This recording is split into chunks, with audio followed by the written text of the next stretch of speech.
नमस्कार साथियों, GLC IAS के इस ऑनलाइन प्लेटफॉर्म में आपका स्वागत, अभिनंदन। जय जय सीताराम, हनुमान जी महाराज कृपा करें। और आप लोग मेरे साथ 21 मई 2023 को होने वाली प्रारंभिक परीक्षा के लिए रामबाण ब्रह्मास्त्र सीरीज देख रहे हैं। अभी तक यूनिट 1 जो है वो पूरी हम कंप्लीट कर चुके हैं। आज आपके सामने यूनिट 3, पहले थोड़ा एमपी फोकस है, उसको ज़्यादा रखा है। पहले आपको इस वीडियो के बारे में पूरा बता देता हूँ कि इसमें लगभग 1000 से ज़्यादा फैक्ट लिए गए हैं और इसमें आपका एमपी ज्योग्राफी जो है वो पूरी तरीके से कंप्लीटेड है। आपको क्या करना है, आपको जो अपनी ये रामबाण ब्रह्मास्त्र सीरीज चल रही है, इनके वीडियोज़ बहुत अच्छे से देखने हैं। इनकी पीडीएफ अपडेट होके, करेक्शन होके एक दो दिन बाद हमारे ऐप पर आपको मिल जाएगी। वहाँ से आप इसको प्राप्त कर सकते हैं। और हमारी जो टेस्ट सीरीज़ है, अगर आप वो इसके साथ देते हैं तो परफेक्टली 100% आपका सिलेक्शन जो है सुनिश्चित हो सकता है। तो आप बिल्कुल बिना देर किए अपन शुरू करते हैं। मध्य प्रदेश का भूगोल यूनिट 3, और इससे 10, 12, 13 क्वेश्चन एग्जाम में आते हैं। जो प्रीवियस ईयर में जितने भी क्वेश्चन आए वो सारे इंक्लूड किए गए हैं और इसकी पीडीएफ हमारे ऐप से मिलेगी। और टेस्ट सीरीज इस ब्रह्मास्त्र के साथ आपको लगाना है। आप एक छोटा सा इन्वेस्टमेंट, बहुत ज़्यादा वैल्यूबल इन्वेस्टमेंट होगा, क्योंकि जो ब्रह्मास्त्र है इसके साथ ही टेस्ट सीरीज कनेक्टेड है। तो दोनों साथ मिलकर के आप बहुत बढ़िया रिजल्ट आप लोगों के लिए तैयार कर सकती है।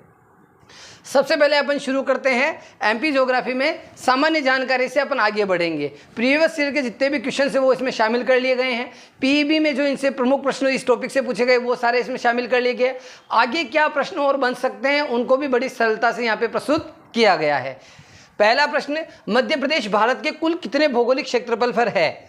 तो वर्तमान में मध्य प्रदेश भारत के 9.38% भाग पर है। अब एक प्रश्न आता 1 नवंबर 1956 को, है ना, विभाजन से पूर्व 1 नवंबर 2000 से लेके 1 नवंबर 1956 इस दरमियान मध्य प्रदेश क्षेत्रफल में प्रथम राज्य था। तो उस समय मध्य प्रदेश पूरे भारत का 13.49%, लगभग 13.5% था। वर्तमान में मध्य प्रदेश जो है वो कितना हिस्सा रखता है? 9.38%। ध्यान रखिएगा, 1 नवंबर 1956 में 13.49%, वर्तमान में 9.38%। मध्य प्रदेश एक भू अवस्थित राज्य है। अगर आप मानचित्र पर गौर करेंगे तो जैसे मंगोलिया है, जैसे दक्षिणी पूर्वी एशिया में लाओस है, ये ऐसे देश हैं जो चारों तरफ स्थलीय भाग से घिरे हुए हैं। ऐसे मध्य प्रदेश, उसकी भारत में स्थिति कैसी है? भू अवस्थित, किसी भी समुद्री सीमा को हमारा राज्य नहीं छूता है। मध्य प्रदेश का भौगोलिक विस्तार, ये क्वेश्चन भी आ सकता है, 21/6/26/30 उत्तरी अक्षांश से लेकर 74/9/82/48 पूर्वी देशांतर। अब यहाँ से एक इंपॉर्टेंट क्वेश्चन और बनता है कि हमारी मानक समय अक्षांश रेखा कौन सी है, मानक देशांतर रेखा कौन सी है? तो भारत की मानक समय देशांतर रेखा है 82.5 डिग्री पूर्वी देशांतर, जो नैनी इलाहाबाद से गुजरती है। और इसके सर्वाधिक निकट कौन सा जिला है? तो वही जिला होगा जो 82°48' पूर्वी देशांतर पर होगा। ठीक है, आपको कमेंट करके बताना कि कौन सा जिला है वो। मध्य प्रदेश कुल 5 राज्यों से अपनी सीमा साझा करता है। मध्य प्रदेश कितने राज्यों से सीमा साझा करता है? 5। अब क्वेश्चन ये आ सकता है, विभाजन से पहले मध्य प्रदेश कितने राज्यों के साथ सीमा साझा करता था? तो विभाजन से पहले हम 7 राज्यों के साथ सीमा साझा करते थे। ये अभी आप वर्तमान में मैप पे स्थिति देख सकते हैं कि हमारा ये मध्य प्रदेश है, इधर गुजरात लगता है, इधर जो अपना थोड़ा सा उत्तरी पश्चिमी भाग है राजस्थान लगता है, ये बिल्कुल टॉप उत्तरी भाग पे भी राजस्थान है, इधर आपका यूपी वाला भाग है, थोड़ा सा उत्तरी पूर्वी भाग, और सीधा पूर्वी भाग कहीं तो पूरा पूर्वी भाग छत्तीसगढ़ से लगता है, और दक्षिणी भाग जो पूरा है वो महाराष्ट्र की सीमाओं से लगा हुआ है। ठीक है, अब अपन देखते हैं यहाँ पे सबसे उत्तरी जिला कौन सा है? मुरैना। सबसे दक्षिणी जिला कौन सा है? बुरहानपुर। सबसे पश्चिमी जिला अलीराजपुर, और सबसे पूर्वी जिला कौन सा है? आपका सिंगरौली। तो जो मानक अक्षांश रेखा है उस पे सबसे पास कौन सा जिला होगा, आप देख लीजिए। अगला, किस राज्य से कौन सा जिला सबसे लंबी सीमा बनाता है? दिख रहे हैं 2 शब्द हैं, एग्जाम का एक पूरा परफेक्ट क्वेश्चन है। राजस्थान के साथ सबसे लंबी जिला सीमा बनाने वाला जिला नीमच। उत्तर प्रदेश से सबसे लंबी सीमा बनाने वाला जिला अभी तो निवाड़ी है। छत्तीसगढ़ से अनूपपुर, महाराष्ट्र से बैतूल, और गुजरात से अलीराजपुर। ध्यान रखिएगा, गुजरात से सभी इससे लंबी सीमा कौन बनाता है? आपका गुजरात से सभी सबसे लंबी सीमा अलीराजपुर। महाराष्ट्र से सबसे लंबी सीमा कौन बना रहा है? बैतूल। छत्तीसगढ़ से कौन बना रहा है? अनूपपुर। और उत्तर प्रदेश से कौन बना रहा है? आपका निवाड़ी। और राजस्थान से आपका नीमच। मध्य प्रदेश का सबसे उत्तरी जिला मुरैना, दक्षिणी बुरहानपुर, सबसे पूर्वी सिंगरौली, और सबसे पश्चिमी अलीराजपुर। मध्य प्रदेश के कितने जिले किस राज्य से सीमा बनाते हैं? ये एक और इंपॉर्टेंट क्वेश्चन। उत्तर प्रदेश से लगने वाले जिले 14, मतलब हमारे सर्वाधिक जिले किससे लगते हैं? यूपी से। राजस्थान से लगने वाले 10, महाराष्ट्र से 9, गुजरात से 2 और छत्तीसगढ़ से 6 जिले। तो यहाँ पे सबसे अधिक कितने हैं? उत्तर प्रदेश से 14, सबसे कम गुजरात से 2 और छत्तीसगढ़ से कितने जिले लगते हैं? तो 6 जिले लगते हैं। राजस्थान, महाराष्ट्र 10 और 9। अब ये देखिए, प्रमुख हमारे भौगोलिक संकेतक चिन्ह या मध्य प्रदेश के राज्य चिन्हों के रूप में कौन कौन सी चीजें हैं। पहला, सबसे पहले अपन देखते हैं हमारा राज्य पशु बारहसिंगा, कान्हा इसलिए इसके लिए फेमस है। ठीक है, ये कौन सी प्रजाति का होता है? ब्रेडरी प्रजाति का। राष्ट्रीय पक्षी दिवस कब मनाया जाता है? 12 नवंबर को। दुग्धराज को 1985 में मध्य प्रदेश का राजकीय पक्षी घोषित किया गया। इसे शाह बुलबुल व एशियन पैराडाइज फ्लाई कैचर के नाम से भी जाना जाता है। ये हमारा राज्य नृत्य राई, और ये हमारी जो राज्य मछली है महाशीर, प्यूरीटोरा या टोरा करके आप याद रख सकते हैं, टोरा प्यूरीटोरा के नाम से। राजकीय पशु बारहसिंगा, इसका वैज्ञानिक नाम रूस वर्ष दुआसेली। राजकीय मछली महाशीर, वैज्ञानिक नाम टोर प्यूरीटोरा। और कब घोषित किया गया उसको राजकीय मछली महाशीर को? 2011 में। राजकीय नृत्य कौन सा है? राई। राई किस एरिया में प्रचलित है? बुंदेलखंड। राजकीय पक्षी दुग्धराज, इसका वैज्ञानिक नाम टर्फिस, अन्य नाम शाह बुलबुल पैराडाइज फ्लाई कैचर। राजकीय पुष्प कौन सा हमारा? ये देखिए आप, सफेद लिली। ठीक है, इसका वैज्ञानिक नाम लिलीमम कैडिमम, लिली से लिलीमम कैडिमम। राज्य खेल मलखंभ कौन से वर्ष में घोषित किया गया? राज्य खेल मलखंभ 2013। राजकीय नाट्य माछ, और माछ कहाँ प्रचलित है? मालवा में। ये मलखंभ इस प्रकार से होता, आप देखिए। एमपी के राज्य पशु पक्षी और वृक्ष को एमपी की 25वीं वर्षगांठ 1981 में घोषित किया गया था। पशु पक्षी और वृक्ष, वृक्ष कौन सा हमारा? बरगद। मध्य प्रदेश के ऐसे जिले 2 राज्यों के साथ सीमा बनाते हैं, मतलब मध्य प्रदेश के ऐसे कौन कौन से जिले हैं जो 2 राज्यों के साथ सीमा बनाते हैं। सबसे पहले अपन देखते हैं झाबुआ। देखिए ये झाबुआ, ये रहा, इधर से ये राजस्थान को छू रहा है और इधर से ये गुजरात को छू रहा है। ठीक है, फिर अलीराजपुर एक तरफ से गुजरात को छू रहा है और एक तरफ से महाराष्ट्र। ये मैप पे अगर आप एक बार ड्राइंग करके देख लोगे तो अच्छे से याद हो जाएंगे। सिंगरौली, अब सिंगरौली के ऊपर वाला भाग उत्तर प्रदेश और नीचे वाला भाग छत्तीसगढ़। सीधी, ये भी उत्तर प्रदेश और आपका छत्तीसगढ़ दोनों से लगता है। ये सीधी वाला ये भाग है। ठीक है, इधर यूपी और इधर छत्तीसगढ़। बालाघाट जिला, इधर छत्तीसगढ़ इधर महाराष्ट्र। शिवपुरी आप देखेंगे तो गले से इस तरफ से कहां से लग रहा है? पश्चिम की तरफ से कहां से लग रहा है? राजस्थान से। और पूर्व की तरफ से उत्तर प्रदेश। ये इसकी बहुत विशेष स्थिति है कि पश्चिम व पूर्व से 2 अलग अलग राज्यों से जुड़ा हुआ जिला हमारा कौन सा है? शिवपुरी। मुरैना उत्तर प्रदेश व राजस्थान के साथ। अब आप मुरैना जिला देखेंगे तो यहाँ से यूपी शुरू हो जाता है और यहाँ से आपका राजस्थान शुरू हो जाता है। ठीक है, मध्य प्रदेश का कंठ किसे कहते हैं?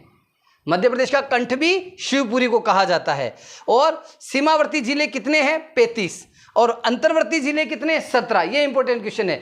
मध्य प्रदेश के कितने ऐसे जिले हैं जो किसी भी राज्य को नहीं छूते, राज्य से सीमा नहीं बनाते? तो 17 जिला। जैसे ये उमरिया बना रहा है क्या? कटनी बना रहा है? दमोह बना रहा है क्या?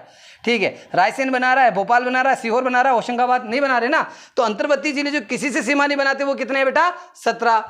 अभी तक अगर आपने GLC-IS MPPSC ऐप डाउनलोड नहीं किया और हमारी टेस्ट सीरीज नहीं लगा रहे तो आप बाकी बच्चों से पीछे हैं। वो टेस्ट सीरीज बहुत ज़बरदस्त टेस्ट सीरीज है, आपको डाउनलोड करना है ऐप, जाना है, टेस्ट सीरीज लगानी है। और रामबाण ब्रह्मास्त्र पुराने वाले नहीं देखे हैं तो निश्चित रूप से देखना है। परफेक्ट स्टडी, कम समय में फुल रिवीजन इसी में होगा। देखिए, हम 5-5, 4-4 घंटे की वीडियो बनाकर समय व्यतीत करने वाले व्यक्तियों में से नहीं हैं। गुरुजी की विशेष आदत है, गुरुजी मतलब मैं स्वयं, मेरी विशेष आदत है कि कम समय में विद्यार्थी की समय की कीमत जो उसको समझते हुए बेस्ट से बेस्ट प्रोडक्ट उसके सामने पेश करूं जो उसके एग्जाम में उसका रिजल्ट बनाए। ठीक है, और ये निश्चित रूप से हनुमान जी महाराज की प्रेरणा है कि मुझे बच्चों के लिए ऐसे करने की इच्छाएं होती है। जीवन का संचालन भी करना पड़ता है और बच्चों को कुछ प्रीमियम चीज़ें जो हैं, क्योंकि इसको काम करने वाले बहुत सारे लोग हैं, तो उस टीम के बारे में भी सोचना पड़ता है। टेस्ट सीरीज आप लोगों को लेनी है और टेस्ट भी लगाने हैं।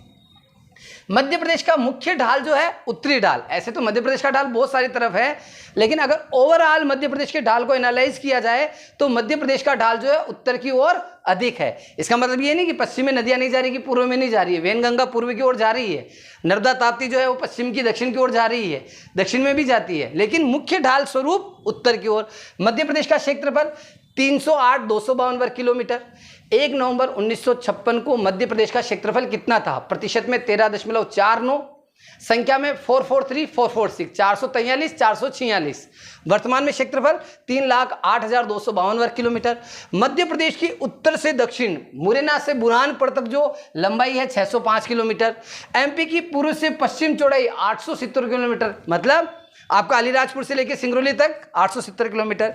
एमपी की जो मध्य प्रदेश है, इसके अगर भौतिक विभाजन देखें, भौगोलिक विभाजन देखें, तो 3 मुख्य रूप से भौगोलिक प्रदेश हैं: मध्य उच्च भूमि, सतपुड़ा श्रेणी और पूर्वी पठार। अब इसका उपविभाजन भी किया गया है और उपविभाजन के द्वारा इसके कितने भाग बन जाते हैं? 7 विभाग। 7 विभाग में कौन सा आ जाता है? ये आपका मध्य भारत का पठार, ये अपना मालवा का पठार, कहाँ गया भाई, ये मालवा का पठार, फिर आपका ये नर्मदा सोन घाटी, फिर उसके बाद आपका ये क्या हो गया? बुंदेलखंड का पठार, फिर उसके बाद आपका क्या हो गया? ये सतपुड़ा श्रेणी पूरा आ गया, सतपुड़ा, फिर आपका ये रीवा पन्ना का पठार पूरा आ गया, फिर ये सतपुड़ा मेकाल श्रेणी आपको अपने देखी, ये सतपुड़ा यहाँ तक, और जो पूर्वी भाग है वहाँ पे ये मेकाल श्रेणी, बघेलखंड का पठार जिसे पूर्वी पठार भी कहा जाता है। अब यहाँ पे क्वेश्चन आ जाएगा, कैमूर पर्वत श्रेणी वाला जो भाग है, भांडेर वाला भाग है, ये कहाँ स्थित है? रीवा पन्ना के पठारी क्षेत्र में। बुंदेलखंड का पठार, ये वाला पूरा जो ये पूरा भाग बन रहा है, ये बुंदेलखंड का पठार। सबसे बड़ा भौगोलिक प्रदेश क्षेत्रफल में मालवा का पठार जो लगभग 28% भाग पर फैला हुआ, ये मालवा का पठार 28%। सबसे छोटा भौगोलिक प्रदेश ये देखिए आप, बघेलखंड का पठार जो मात्र राज्य के 7% भाग पर फैला हुआ है। मजा आ रहा है कि नहीं आ रहा? आनंद आ रहा है कि नहीं बेटा? नेहा देख रहे हो कि नहीं देख रहे हो बेटा? प्रतीक, सभी लोग एक बार जल्दी से कमेंट कर दो, जय जय सीताराम, और अपने दोस्तों को भी शेयर करना है बेटा। जितना इसको आगे बढ़ाओगे हनुमान जी तुम्हें देगा ज्ञान, जितना बांटोगे त्यों त्यों बटेगा, और आपका भी बढ़ेगा, चयन सुनिश्चित होगा। टेस्ट सीरीज लगानी है। विभाजन से पहले मध्य प्रदेश में 9 भौगोलिक प्रदेश थे। अब ये क्वेश्चन भी आ सकता है कि विभाजन से पहले कितने थे? 9। अगला, मालवा के पठार का निर्माण कैसे हुआ? देखो, जो हमारा पूरा प्रायद्वीपीय क्षेत्र है उसको अगर अपन 2 टुकड़े करें तो जो मध्य प्रदेश तक भाग आता है ये है दक्कन लावा भाग, और नीचे वाला भाग कहलाता है प्रायद्वीपीय पठार। तो ये पूरा जो दक्कन लावा पठार और प्रायद्वीपीय पठार है, ये ज्वालामुखी क्रियाओं द्वारा ही बना है, आज से लगभग 50 करोड़ से 100 करोड़ साल पहले, प्री कैम्ब्रियन ईरा के समय। उसमें से जो नए जमाव है वो 10 से 20 करोड़ साल पहले के हैं। ज्वालामुखी आने से जो अंदर रहता है जब तक उसको मैग्मा कहते हैं, बाहर आ जाने के बाद उस मटेरियल को लावा कहते हैं। लावा के जमाव होने से जो ये भाग बनता है ये पठारी आकार में ही रहता है। तो मध्य प्रदेश की बहुसंख्यक भूमि पठारी प्रकार की है। अब जब ये लावा जम जाता है तो गर्म भाग चीज अगर जमेगी तो वो रंग कैसा ले लेगी? काला। और ऊपरी भाग में जो चट्टानें बनती इसको बोलते हैं बेसाल्ट। जैसे जो ऊपर जमेगा लावा तो ऊपर वाले भाग में जो चट्टानें बनेंगी उनको बेसाल्ट, और उसके नीचे वाली जो भाग रहेगा वो होगा ग्रेनाइट चट्टानें। ठीक है। अब बेसाल्टी लावा चट्टानों के पिघलने से क्या बनती है? काली मिट्टियां। तो मध्य प्रदेश में मुख्य रूप से काली मिट्टियां मिलने का कारण भी क्या है? बेसाल्टी लावा चट्टानों के क्षरण के कारण। मैंने जितनी भी पंक्तियां आपको उकेरी है ये सब एमपीपीएससी प्री और मेंस में पूछा जा चुका है बेटा। मालवा के पठार में कैसी मिट्टी? काली मिट्टी। मालवा के पठार की जलवायु सम जलवायु, ना अधिक गर्मी ना अधिक ठंड। मालवा के पठार की सबसे ऊंची चोटी सिगार 881 मीटर कौन से जिले में आती है? कमेंट करके बता दो। मालवा के पठार की दूसरी सबसे ऊंची चोटी धजारी 810 मीटर, और तीसरी जहां से चंबल नदी निकलती है वही वाली बता देना, जना पाओ। मालवा के पठार को गेहूं का भंडार कहते हैं, जैसे यूक्रेन को गेहूं की डलिया कहते हैं, ऐसे हमारे मध्य प्रदेश के अंदर मालवा के पठार को गेहूं का भंडार कहते हैं। और इसका मालवा नामकरण किस आधार पर हुआ? तो पंजाब की मालव जाति ने आकर यहां निवास करना शुरू किया, इस कारण से इस प्रदेश का नाम क्या पड़ा? मालवा। कर्क रेखा मालवा के पठार को 2 भागों में विभक्त करती है। आगे मैं पाएगा तो उसमें दिखा दूंगा कि मालवा के पठार और बघेलखंड के पठार को 2 भागों में विभक्त कौन करता है? कर्क रेखा। फाइया नामक चीनी यात्रा ने मालवा की जलवायु को सर्वश्रेष्ठ जलवायु बताया। बिल्कुल सर्वश्रेष्ठ है, सम जलवायु, ना अधिक गर्मी ना अधिक ठंड है। हनुमान जी की सब कृपा है, लगभग सारी प्रकार की फसलें यहाँ पैदा हो जाती है। तो फाइयान का कहना जरूरी था। और फाइयान आया कब था ये आप कमेंट बॉक्स में बता दो। बुंदेलखंड का पठार ग्रेनाइट व नीच चट्टानों से बना है। बुंदेलखंड के पठार में मिश्रित मृदा पाई जाती है। क्यों? अब यहाँ मिश्रित मृदा, जैसे अब यहाँ पे आपके मन में प्रश्न आना चाहिए कि साहब यहाँ तो पठार है, तो पठार में तो आपने काली मिट्टी बताई, लेकिन वहाँ पे पर्वत श्रेणी भी है, विंध्यन कगार का अग्रिम विस्तार भी है, ठीक है, अन्य कुछ पहाड़ी क्षेत्र भी वहाँ पे विद्यमान है। तो इस कारण से काली, लाल और जो अन्य मिट्टियाँ हैं वो मिश्रित है। उसके साथ वहाँ पे नदी प्रवाह भी है, तो कुछ मात्रा में एलोवियल या आपके क्या बोलते हैं उसको, एलोवियल को हिंदी में जलोढ़ मिट्टियाँ, तो मिश्रित प्रकार की। बुंदेलखंड के पठार की मिट्टियाँ कैसी है? डायरेक्ट क्वेश्चन आएगा एग्जाम में, 4 ऑप्शन रहेंगे। मिश्रित मुद्रा, बुंदेलखंड की जलवायु महाद्वीपीय प्रकार की है। मध्य प्रदेश के किस भौगोलिक प्रदेश की जलवायु महाद्वीपीय प्रकार की है? बुंदेलखंड।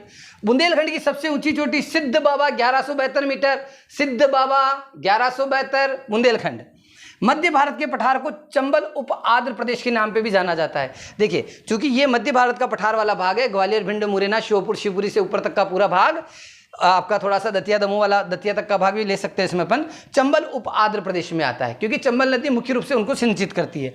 मध्य भारत के पठार में जलोढ़ मृदा पाई जाती है। क्यों पाई जाती है? क्योंकि चंबल नदी का अपवाह क्षेत्र है, उसका अवनालिका अपर्दन है और उन्हीं मिट्टियों का विस्तार वहां पे हुआ है। तो मध्य प्रदेश में जलोढ़ मिट्टियों का सर्वाधिक विस्तार अगर देखा जाए तो मेरे अनुसार नर्मदा घाटी, चूंकि रिफ्ट वैली में बहती हैं, ब्रंश घाटी में बहती है, इसका आंसर यहाँ है तो सही, लेकिन इतना अधिक नहीं। चंबल घाटी में जलोढ़ मिट्टियों का प्रसार अधिक है। इसे सरसों की हांडी भी कहा जाता है, क्योंकि सरसों के उत्पादन में अग्रणी भाग आपका कौन सा है? मध्य भारत का पठार। मध्य प्रदेश में सबसे कम वर्षा मध्य भारत के पठार में ही होती है, क्योंकि मध्य भारत का पठार जो है अरब सागर से आने वाली शाखा और बंगाल की खाड़ी से आने वाली शाखा, दोनों के बीच में ऐसी स्थिति रखता है कि इस तरफ से अरावली वृष्टि छाया प्रदेश बना देती है और इस तरफ से क्या होता है, विंध्याचल, उसको क्या, सॉरी, विंध्याचल और आपका ये सतपुड़ा मेकाल श्रेणी वाला पार्ट है, और इधर जो बघेलखंड का पठार है, यहां से इतनी नमी नहीं पहुंच पाती। नर्मदा सोन घाटी एक प्रकार की भ्रंश घाटी। भ्रंश घाटी क्या होता है? जब पृथ्वी के आंतरिक भाग में भ्रंश की क्रिया होती है और एक भाग बीच में से बैठ जाता है और दो भाग ऊपर उठ जाते हैं, तो वो होस्ट पर्वत बन जाते हैं, और बीच में जो भाग अंदर रह जाता है उसको क्या बोलते हैं? भ्रंश घाटी या रिफ्ट वैली। मध्य प्रदेश का दूसरा सबसे बड़ा भौतिक प्रदेश नर्मदा सोन घाटी है। पहला मालवा, दूसरा नर्मदा सोन घाटी, जो 26% हिस्सा कवर करता है। नर्मदा सोन घाटी को राज्य की अन्न की पेटी कहते हैं। गेहूं का भंडार मालवा, अन्न की पेटी मां नर्मदा सोन घाटी। नर्मदा सोन घाटी सर्वाधिक जायद फसल क्षेत्र है। अब क्या हो गया साहब? खरीफ, रबी और जायद। देखो, अभी एग्जाम अपने मई में है ना, ये अभी अप्रैल मई वाला महीना चल रहा है, तो इस समय जो तरबूज, खरबूज, खीरा, ककड़ी, इसकी जो खेती की जाती है इसको बोलते हैं जायद। तो नर्मदा सोन घाटी नदी क्षेत्र में क्या है? पानी की उपलब्धता रहती है। तो अप्रैल मई इस समय केवल वहीं पे सब्जियों की, ककड़ी, तरबूज, खरबूज की खेती होती है। ये फसलें आती जायद। जायद के बाद जो मानसून काल आता है जिसमें अपन सोयाबीन, मक्का वगैरह बोते हैं, ये कौन सा हो गया? खरीफ काल, खरीफ की फसलें। और सर्दी के दिनों में अक्टूबर नवंबर में जैसे अपन गेहूं बोते हैं, सरसों बोते हैं, चना लगाते हैं, ये आपका क्या हो गया? रबी की फसलें। जायद, खरीफ, रबी, अभी सीजन के हिसाब से ध्यान में रखना। और अभी तरबूज का सीजन जायद, याद रख लीजिए। रिवा पन्ना के पठार का निर्माण विंध्य शैल समूह से हुआ है। रिवा पन्ना पठार का निर्माण विंध्य शैल समूह। रिवा पन्ना पठार को और क्या कहा जाता है? विंध्यन कगारी प्रदेश भी। कगारी प्रदेश जब कोई ऐसा पर्वतीय भाग जिसकी इतनी घिसाई हो जाए, इतना अपर्दन हो जाए, इतना इरोजन प्रोसेस हो जाए कि वो खड़े ढालों के रूप में दिखने लग जाए, उसे कगारी प्रदेश कहते हैं। तो रिवा पन्ना का पठार विंध्य का कगारी प्रदेश।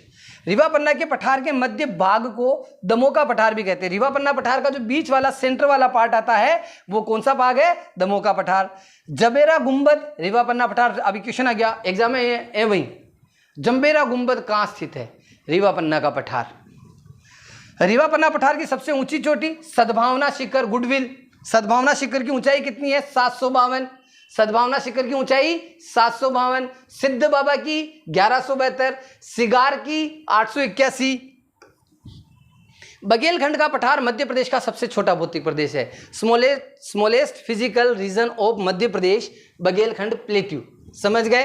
कर्क रेखा बघेलखंड के पठार को दो भागों में बांटती है। तो कर्क रेखा मध्य प्रदेश की 14 जिलों से गुजरती है और दो भाग ऐसे हैं भौतिक प्रदेश जिनको दो भागों में बराबर विभक्त कर देती है, मालवा का पठार और आपका बघेलखंड का पठार। आनंद आ रहा है? बघेलखंड में सर्वाधिक चौपाए पाए जाते हैं, मतलब जो चौपाए हैं, जानवर हैं, उनका सर्वाधिक घनत्व, संख्या जो है और घनत्व जो है कहाँ पाया जाता है? बघेलखंड क्षेत्र में। पशुपालन में जिले के अनुसार भी आपको ध्यान रखना होगा कि सर्वाधिक संख्या किस जिले में, प्रतिशत में किस जिले में, तो बघेलखंड के डेटे ज्यादा आएंगे वहां पे। सतपुड़ा की रानी पचमढ़ी, ए भानु बेटा ये पचमढ़ी है ना, सतपुड़ा की रानी पचमढ़ी। पश्चिमी सतपुड़ा को निमाड़ कहते हैं। पश्चिमी सतपुड़ा भाग है। अगर सतपुड़ा का अगर आप विस्तार देखोगे, थोड़ा सा देख लो बेटा, और अभी टाइम है, फटाफट से क्या करो कि टेस्ट सीरीज परचेज कर लो, ऐप डाउनलोड करो। ये सतपुड़ा श्रेणी ऐसे, ये वाला जो भाग है ये आपका मेकाल श्रेणी में आ गया, ठीक है।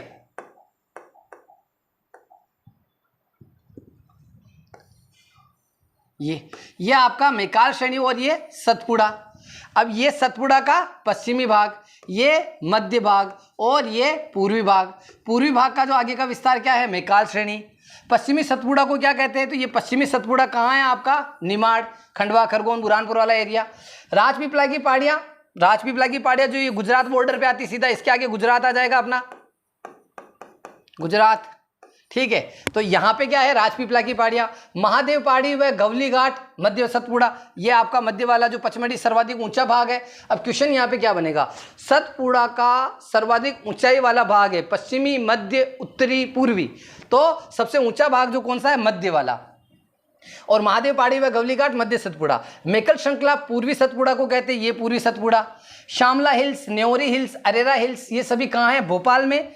जो मध्य सतपुड़ा या महादेव पहाड़ी का हिस्सा है, ये किसका हिस्सा है, देखो ये भोपाल कहाँ आता है, इस जगह, ठीक है, ये भोपाल।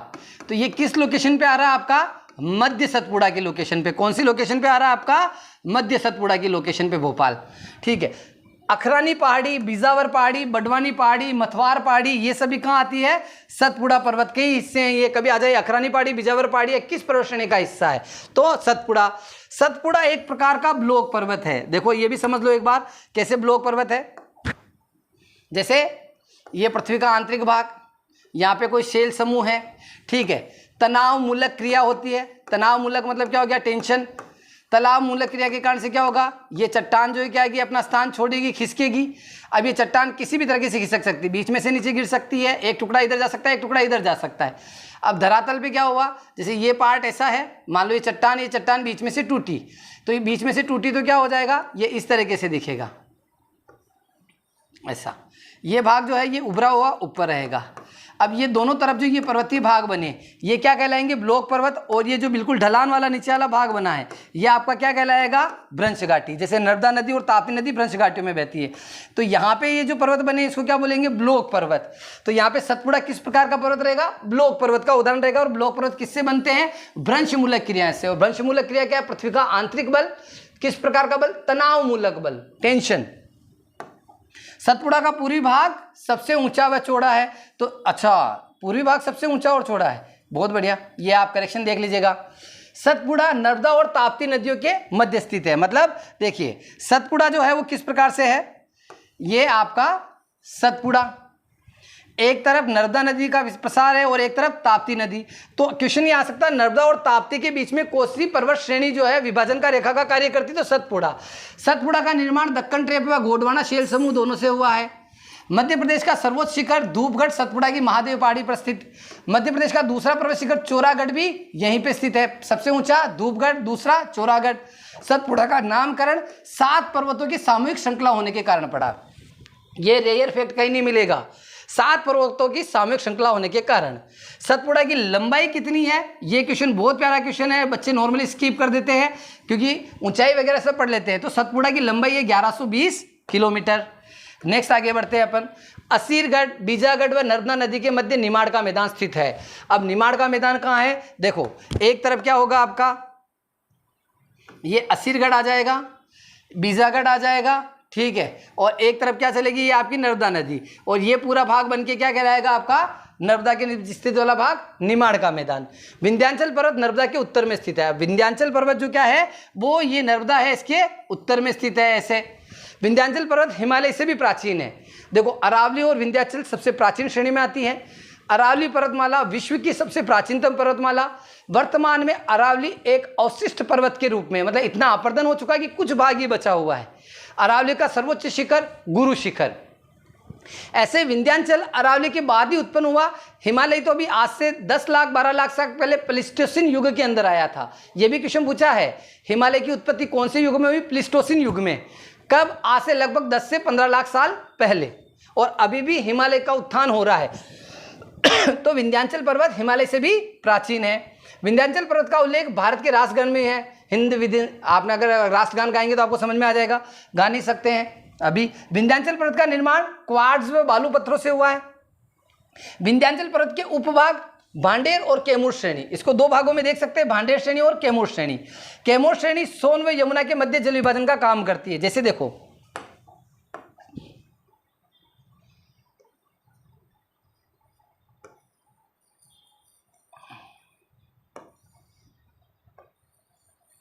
ये हमारा महान भारत, यहाँ अरावली, ठीक है।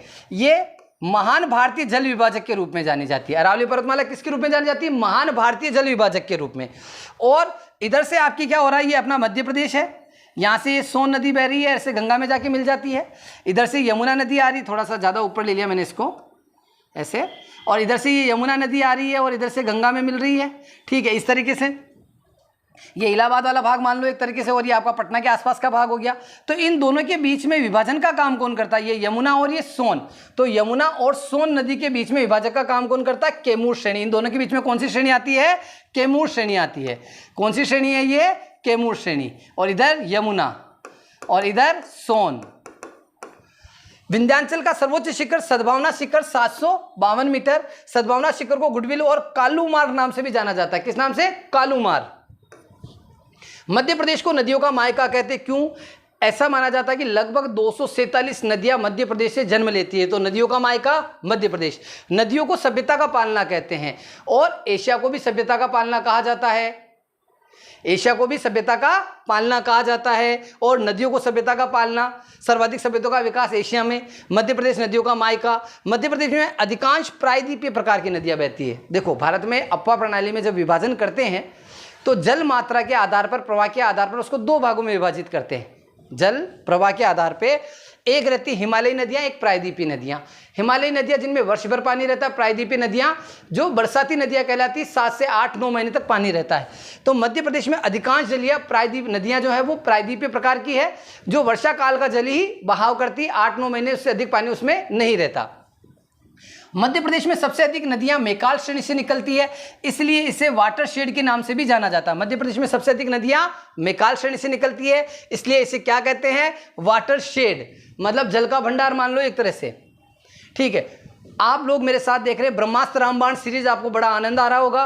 और अभी तक आपने GLC IAS MPPSC app download नहीं किया और हमारी टेस्ट सीरीज अगर आप नहीं लगा रहे हैं तो ये भूल है। टेस्ट सीरीज आपको लगानी है और उसके साथ ब्रह्मास्त्र पढ़ने हैं, आपकी सफलता सुनिश्चित होगी। बार बार जोड़ दे रहा हूं, बाद में याद आएगा कि गुरुजी ने बोला था कि टेस्ट सीरीज लगा लो।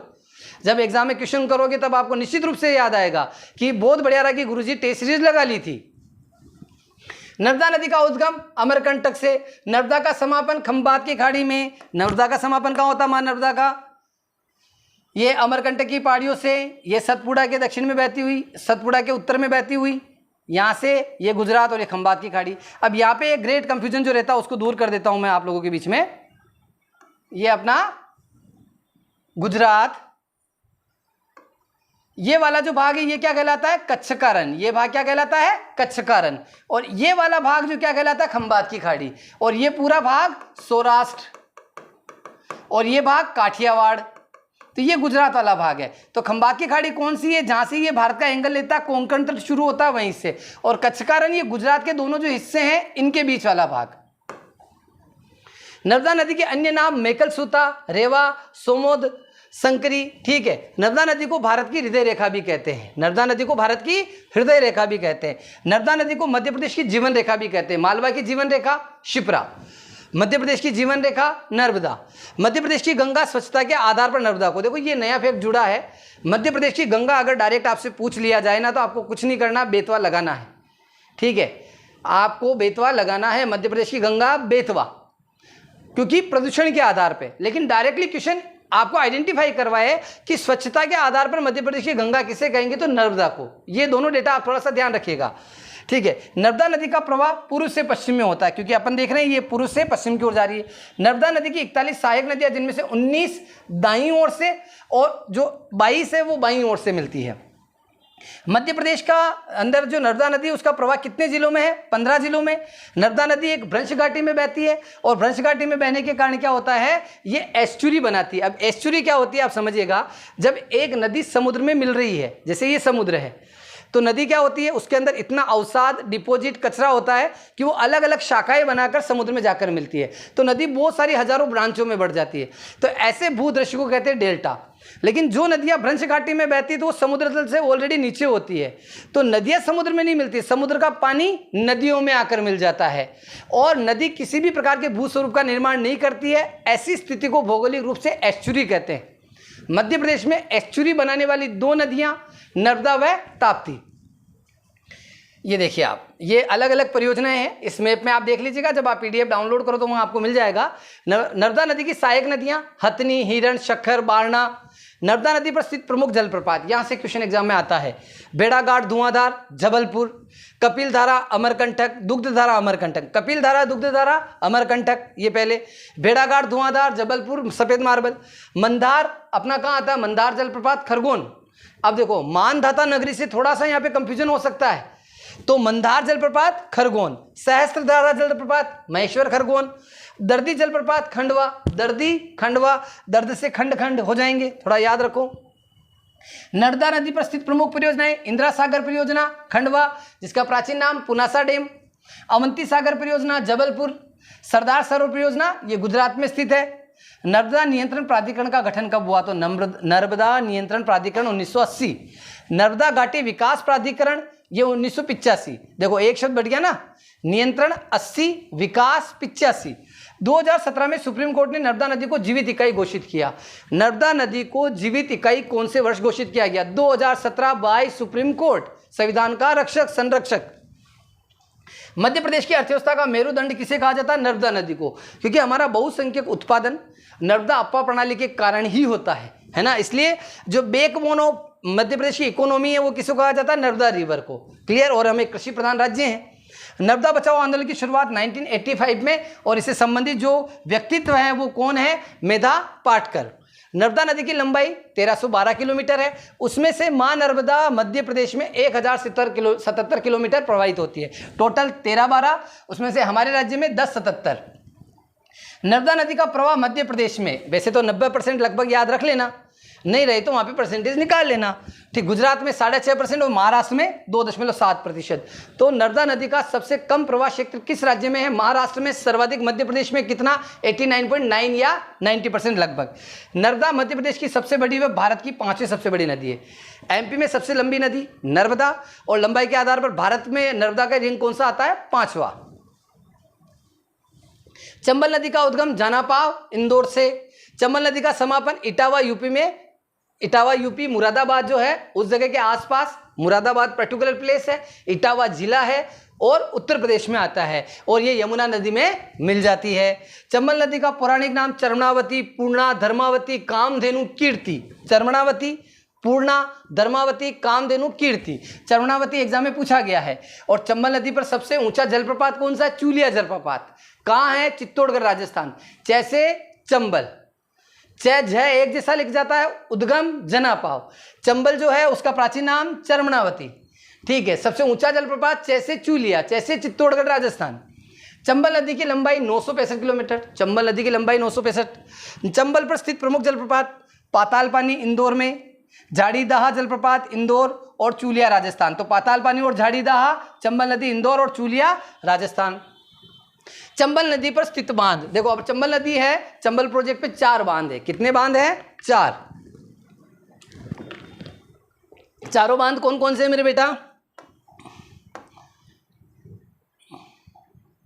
चारों बांध आप देख लो एक बार। ये अपना राजस्थान, ठीक है, ये अपना मध्य प्रदेश महान। देखो एक जैसा मंदसौर में आता अपना गांधी सागर। क्या आता है ये? गांधी सागर। बॉर्डर पे आता है ये भी। ये राणा प्रताप सागर, ये राणा प्रताप सागर चित्तौड़ में। ये इस साइड गलत बना दिया मैंने। ये राणा प्रताप सागर चित्तौड़ के 2 भाग है, आधा चित्तौड़ इधर आता है, आधा इधर आता है। ये राणा प्रताप सागर। फिर आपका जवाहर सागर कोटा। फिर आपका एक और कौन सा लिखना भूल गए madam? Kota barrage. Kota barrage. तो कोटा बैराज, जवाहर सागर और राणा प्रताप सागर, ये तीनों कहाँ है? राजस्थान में। और इनमें से एकमात्र बांध कौन सा है? गांधी सागर, जो हमारे मंदसौर मध्य प्रदेश में स्थित है। ठीक है, आगे बढ़ते हैं। चंबल नदी की सहायक नदियां काली सिंध, पार्वती, बनास, सिंध, शिप्रा। शिप्रा नदी किसकी सहायक नदी है? चंबल की। बनास राजस्थान की सबसे लंबी नदी, जिसका और अन्य नाम वन की आशा। ठीक है, ध्यान रखिएगा। और शिप्रा नदी। चंबल की सबसे लंबी नदी भी कौन सी है? सहायक सबसे लंबी नदी कौन सी है? बनास ही है। चंबल नदी गहरे गड्ढों का निर्माण करती है, जिसे बीहड़ कहते हैं। देखो चंबल नदी क्या है? ऐसे तीव्र ढाल वाले भाग पे बहती है, तो जब ये अपर्दन करती तो बहुत गहरे गड्ढे बना देती है। इन गड्ढों को बीहड़, और ऐसे अपर्दन को अवनालिका अपर्दन कहते हैं। तो अवनालिका अपर्दन में भारत में प्रथम स्थान पर चंबल, बीहड़ भूमि के निर्माण में प्रथम चंबल। बढ़ता अपरदन से सर्वाधिक प्रभावित जिला जो है इस चंबल के कारण ही कौन सा है हमारा? मुरैना। पश्चिमी मध्य प्रदेश की गंगा, अगर पश्चिमी मध्य प्रदेश अगर आप देखेंगे तो इंदौर के जनापाव से निकलकर लगभग पूरा पश्चिमी भाग। एक क्वेश्चन चंबल से भी बनता है कि भारत के किन राज्यों में सबसे लंबी नदी सीमा बनती है? तो मध्य प्रदेश और राजस्थान में सबसे लंबी राज्य सीमा बनाने वाली नदी चंबल नदी। किन दो राज्यों के बीच में? राजस्थान और मध्य प्रदेश। और ये पूरे पश्चिम में बहती है मध्य प्रदेश के, तो पश्चिमी मध्य प्रदेश की गंगा चंबल। सोन नदी का उद्गम अमरकंटक से, सोन नदी का समापन गंगा नदी में। सोन नदी जो है वो सीधी गंगा नदी में मिलती है। एक मध्य प्रदेश की नदी और कौन सी है बेटा? दीपक जल्दी से लिखो, कौन सी सोन जो नदी है जो सीधे गंगा में जाकर मिलती है? सोन नदी की लंबाई 780 किलोमीटर। सोन नदी के अन्य नाम स्वर्ण नदी, हिरण्यबाऊ नदी, सुभागदी नदी, मतलब सोन नदी के अन्य नाम स्वर्ण नदी, हिरण्यबाऊ व सुभागदी। सोन नदी की सहायक नदियां जोहिला, ये भी अमरकंटक से निकलती है। अमरकंटक से एक साथ 3 नदियां निकलती, जोहिला, सोन व नर्मदा। गोप, कनहर, रिहंद। अब सोन नदी पर रिहंद बांध है जो कहाँ है? यूपी में। सोन नदी पर स्थित परियोजना बाण सागर परियोजना, ये बांध कहाँ है? शहडोल में। और रिहंद बांध कहाँ है? यूपी में, और यूपी का सबसे बड़ा बांध भी माना जाता है ये। गंगा नदी में दक्षिण की ओर से मिलने वाली सबसे लंबी नदी, अब गंगा नदी में दक्षिण से जाकर मिलने वाली सबसे लंबी नदी कौन सी है आपकी? सोन। मध्य प्रदेश की तीसरी सबसे बड़ी नदी कौन सी है? सोन नदी। ताप्ती नदी का उद्गम मुल्ताई की पहाड़ियां, बैतूल। ताप्ती नदी का समापन अरब सागर में। ताप्ती नदी भी अपना जल नर्मदा के सारे अरब सागर में। ताप्ती नदी की लंबाई 725। ताप्ती नदी का अन्य नाम सूर्यपुत्री, पयोशनी व सुरसुता नाम। ताप्ती की सहायक नदियां पूर्णा, गिरना, शिवा। ताप्ती नदी पर प्रमुख परियोजना उकाई परियोजना। एमपीपीएससी बहुत पुराने पेपर में ये क्वेश्चन पूछ चुका है, आरएस प्री में भी पूछा गया है। उकाई परियोजना, ताप्ती नदी कहाँ स्थित है? गुजरात। और किन दो राज्यों के बीच में? गुजरात व मध्य प्रदेश। काकड़बार परियोजना गुजरात में स्थित है ये भी, और ये भी मध्य प्रदेश और गुजरात के मध्य। ताप्ती नदी के किनारे स्थित प्रमुख शहर नेपानगर, बुरहानपुर, सूरत। सूरत कौन सी नदी के किनारे? ये भी एमपीपीएससी पूछ चुका है। ताप्ती नदी मध्य प्रदेश में महाराष्ट्र की सीमा बनाने वाली नदी, तो ताप्ती नदी मध्य प्रदेश, जैसे चंबल राजस्थान और मध्य प्रदेश की बनाती है, ऐसे ताप्ती नदी मध्य प्रदेश में महाराष्ट्र की सीमा बनाती है। ताप्ती नदी भी एस्चुरिया का निर्माण करती है नर्मदा की तरह। बेतवा नदी का उद्गम कुमरा गांव, रायसेन से। बेतवा नदी का समापन यमुना नदी में होता है। बेतवा नदी की लंबाई 540 किलोमीटर है। बेतवा नदी की लंबाई कितनी है? 540 किलोमीटर है। 1 मिनट पानी पीता हूं बेटा मैं, रुको। बेतवा नदी की लंबाई 540 किलोमीटर। और बेतवा की सहायक नदियां बीना, धसान, जामनी, हलाली।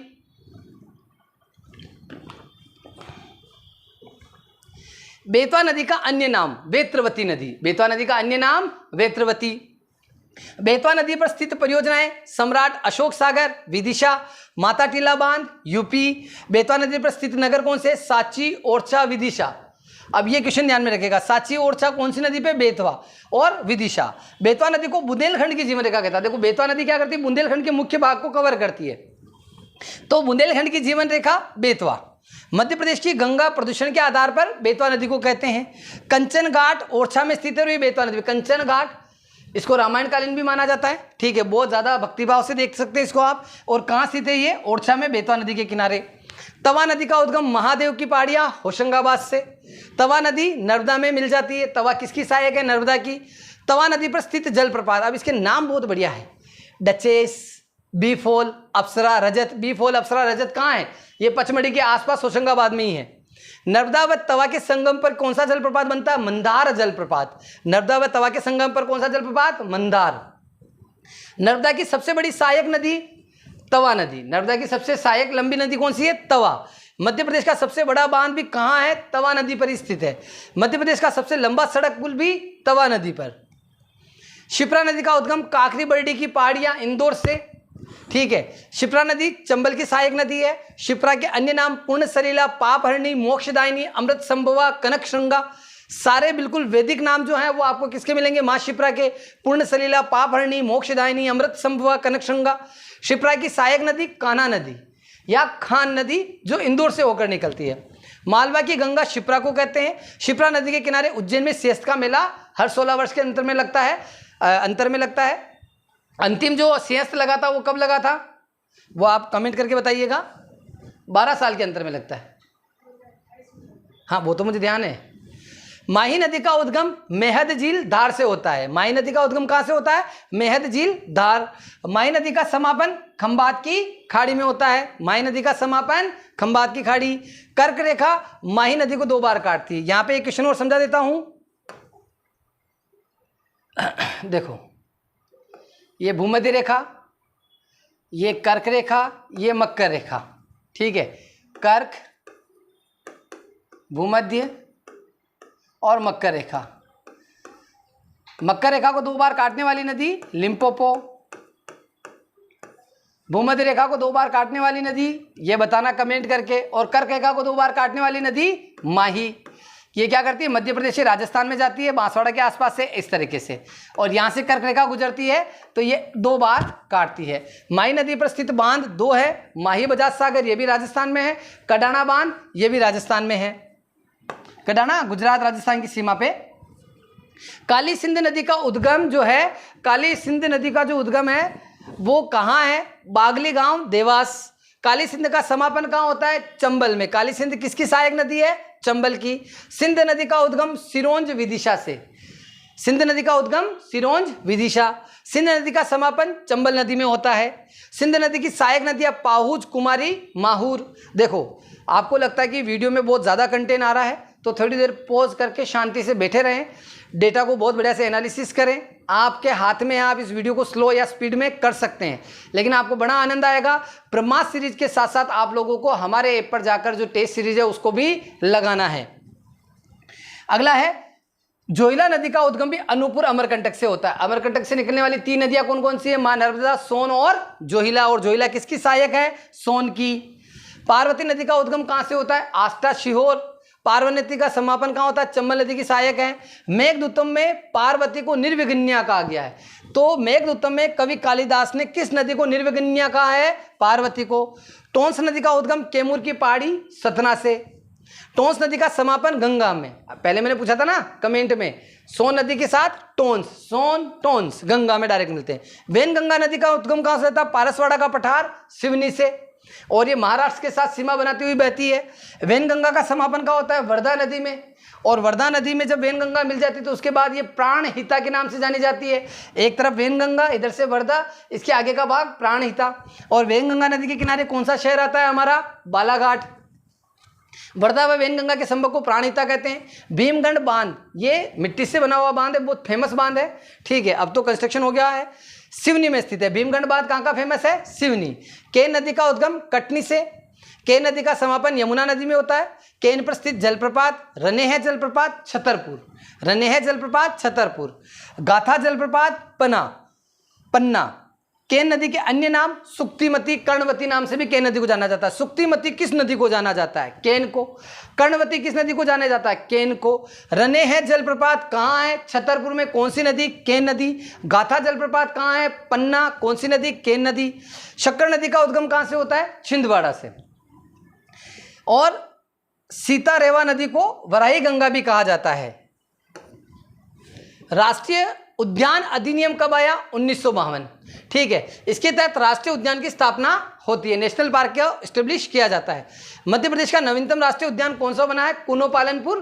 कहाँ आता है ये? श्योपुर में। मध्य प्रदेश का प्राचीनतम राष्ट्रीय उद्यान या पहला राष्ट्रीय उद्यान कान्हा सिसली। कान्हा सिसली राष्ट्रीय उद्यान मंडला। कान्हा सिसली अभ्यारण्य के रूप में पहले 1933 में आया और 1955 में इसे राष्ट्रीय उद्यान का दर्जा दिया गया। और ये मध्य प्रदेश का सबसे बड़ा राष्ट्रीय उद्यान भी है। ये आप मैप में इसको देख सकते हैं। आप जब PDF आप डाउनलोड कर ले हमारे GLC IAS MPPSC ऐप से, तो उसमें आप बहुत अच्छे से इसको एक बार देख लीजिएगा। कान्हा सिसली में क्या मिलता है? तो मेनली फेमस है ब्रेडी जाति का बारहसिंगा।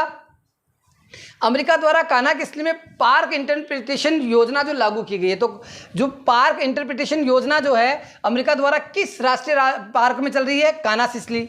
बंजर व हालो घाटी किसकी पहचान है? कान्हा सिसली राष्ट्रीय उद्यान की। कान्हा किसली उद्यान एकमात्र ऐसा राष्ट्रीय उद्यान है जहां हवाई पट्टी है। एकमात्र राष्ट्रीय उद्यान मध्य प्रदेश का जहां हवाई पट्टी है, कान्हा किसली। कान्हा किसली में बंजर व सुपर्णा नदी या सुपर्णी नदी बहती है। तो बंजर व सुपर्णी नदी का जो प्रवाह है वो कहाँ है? कान्हा सिसली। बंजर व हालो घाटी भी कहाँ है? कान्हा सिसली। कान्हा सिसली ऐसा राष्ट्रीय उद्यान है जिसने अपना शुभंकर घोषित किया है, भूर सिंह द बारहसिंगा। ये भूर सिंह द बारहसिंगा। बेगा महिलाएं कान्हा-किसली राष्ट्रीय उद्यान में गाइड का काम करती है। अब ये क्वेश्चन एग्जाम में पूछा गया है पीईबी में कि किस राष्ट्रीय उद्यान में बेगा जनजाति की महिलाएं गाइड का काम करती है। कान्हा-किसली। माधव राष्ट्रीय उद्यान की स्थापना 1958। माधव राष्ट्रीय उद्यान कहाँ है? शिवपुरी में। माधव राष्ट्रीय उद्यान में 2 जिले हैं, वैसे तो 3-4 है लेकिन 2 ज़्यादा फेमस है, सांख्य सागर व माधव सागर।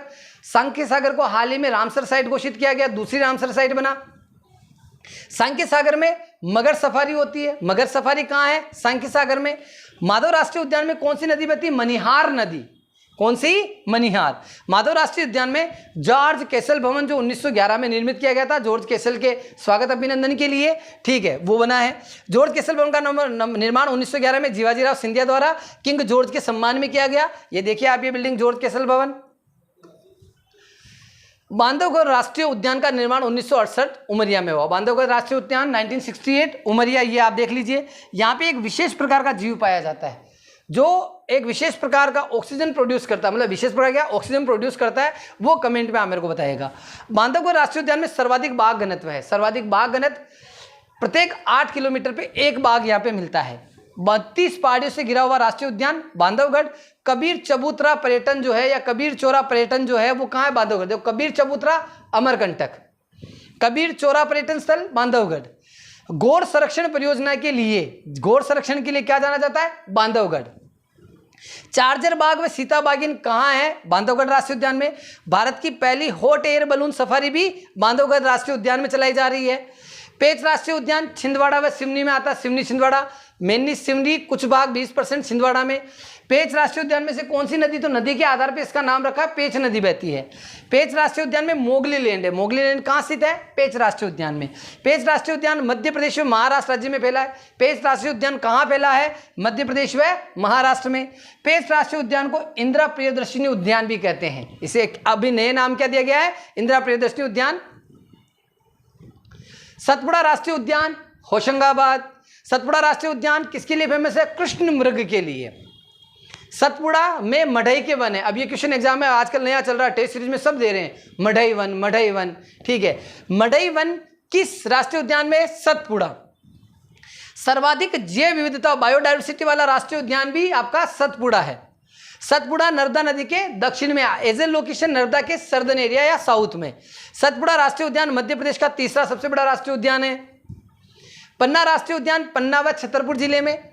पन्ना राष्ट्रीय उद्यान से कौन सी नदी बहती है बेटा? केन नदी। मध्य प्रदेश का दूसरा सबसे बड़ा राष्ट्रीय उद्यान पन्ना। पहला कान्हा-किसली, दूसरा पन्ना और तीसरा सतपुड़ा। तीसरा कौन सा देखा अपन ने? सतपुड़ा। पन्ना राष्ट्रीय उद्यान में रेप्टाइल पार्क है। रेप्टाइल पार्क का मतलब क्या हो गया? रेंगने वाले जीव। इसमें आपकी क्या बोलते हैं? लिजार्ड आ गई, ठीक है, गिरगिट आ गया, सांप आ गए, मगरमच्छ आ गए। तो मध्य प्रदेश का पहला रेप्टाइल पार्क कहाँ है? पन्ना में और पन्ना राष्ट्रीय उद्यान में। और मध्य प्रदेश का पहला स्नेक पार्क भोपाल। पन्ना राष्ट्रीय उद्यान में गिद्ध संरक्षण केंद्र भी है। गिद्ध राज्य के अंदर भी मध्य प्रदेश का स्थान है। गिद्धों की सर्वाधिक संख्या भी मध्य प्रदेश में है। भेड़ियों की सर्वाधिक संख्या भी मध्य प्रदेश में है। पन्ना राष्ट्रीय उद्यान, गिद्ध संरक्षण केंद्र कहाँ है? पन्ना राष्ट्रीय उद्यान में। अब गिद्ध प्रजनन केंद्र कहाँ है? ये कमेंट बॉक्स में आपको बताना है। और अभी तक अगर आपने GLC IAS MPPSC app download नहीं किया है और टेस्ट सीरीज हमारी नहीं लगा रहे हैं तो नुकसान है। टेस्ट सीरीज अभी ऐप डाउनलोड करो, टेस्ट सीरीज परचेज करो और टेस्ट सीरीज में से टेस्ट लगाने हैं। संजय राष्ट्रीय, इसकी PDF भी वहीं पे मिलेगी। संजय राष्ट्रीय उद्यान की स्थापना सीधी में। संजय राष्ट्रीय उद्यान अविभाजित मध्य प्रदेश का सबसे बड़ा राष्ट्रीय उद्यान था। अगर अविभाजित मध्य प्रदेश देखा जाए तो सबसे बड़ा राष्ट्रीय उद्यान संजय राष्ट्रीय उद्यान। विभाजन के बाद इसका जो भाग है वो कहाँ चला गया? कुछ छत्तीसगढ़ में। और वहां पे भी ये राष्ट्रीय उद्यान है जिसका नाम क्या है? छत्तीसगढ़ में संजय राष्ट्रीय उद्यान को गुरु घासीदास राष्ट्रीय उद्यान कहते हैं। सर्वाधिक चीतल संजय राष्ट्रीय उद्यान में पाए जाते हैं। चीतल सर्वाधिक संजय राष्ट्रीय उद्यान। घुघुआ राष्ट्रीय उद्यान क्षेत्रफल में बिल्कुल छोटा, आपके घर से निकल के 2-4 पड़ोसी के घर तक गए, घुघुआ राष्ट्रीय उद्यान खत्म। नहीं समझे आप? मध्य प्रदेश का सबसे छोटा राष्ट्रीय उद्यान घुघुआ राष्ट्रीय उद्यान डिंडोरी। मध्य प्रदेश का पहला जीवाश्म पार्क भी घुघुआ राष्ट्रीय उद्यान में है और पाम के जीवाश्म के लिए यह विशेष रूप से जाना जाता है। धन्यवाद साथियों, लाइट चली गई।